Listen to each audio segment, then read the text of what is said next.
Most people know Saint Thérèse of Lisieux for her little way and her incredible trust in God. But I recently learned something incredibly fascinating. During the final months of her life, her faith was tested in a way I would have never expected. Pope Francis actually calls it a great trial against the faith. And this isn't something people have guessed about Saint Thérèse after the fact. She actually wrote about this herself. The trial began around Easter of 1896, about a year and a half before she died. Saint Thérèse was already a Carmelite nun. Her entire life was centered around Jesus. And yet in manuscript C of her autobiography, she described entering a period of profound spiritual darkness. Pope Francis quotes her saying that Jesus allowed her soul to be invaded by the thickest darkness. And when Saint Thérèse explained what that darkness felt like, she connected it directly to unbelief. Now remember, this was in the late 1800s when atheism was becoming a powerful philosophical movement in Europe.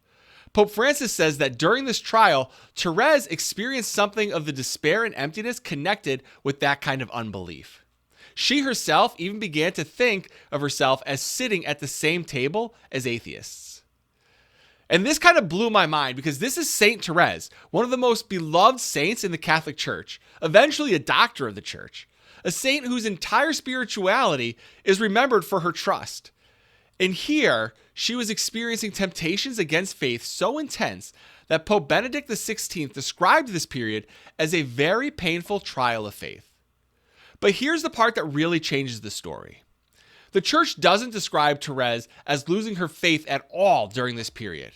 In fact, Pope Francis says her own account actually reveals the heroic nature of her faith because she kept renewing her acts of faith while the darkness continued around her.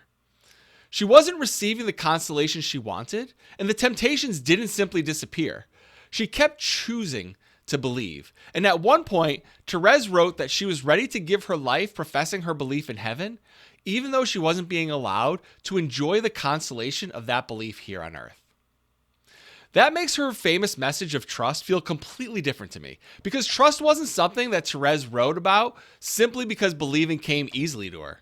At the end of her life, she was talking about trust while faith itself was being painfully tested. And this wasn't a brief moment either.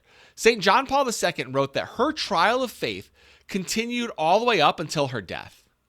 He described it as a long and painful dark night that was still illuminated by her trust in the merciful love of God. And here's another insane detail I had never heard before. Because near the end of her life, Thérèse wrote out the Apostles' Creed in her own blood. St. John Paul II described that as an expression of her complete attachment to the faith that she had professed. And that's just an extraordinary detail when you know what was happening inside her at the time. She wasn't writing the creed because that faith was so effortless. She was professing it in the middle of the trial. And Pope Francis makes an interesting point about that darkness. He says it actually reveals how powerful Thérèse's faith was. The darkness didn't erase her trust.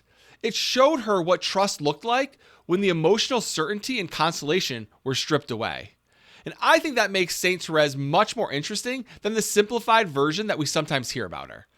She wasn't just a young nun who found it easy to trust God.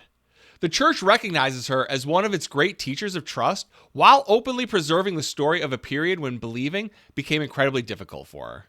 And somehow those two parts of her story belong together. Her little way wasn't proven only during the peaceful moments. It was still there in the darkness. Thérèse died on September 30th, 1897, and according to St. John Paul II, her final words were, "My God, I love you." And knowing what she had been experiencing makes those words mean a lot more.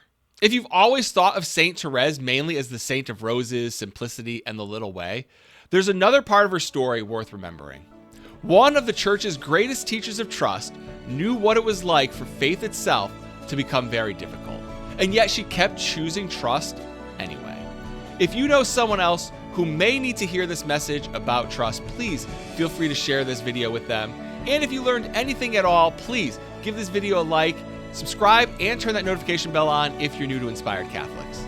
Thank you so much for watching, and may God bless you and your families.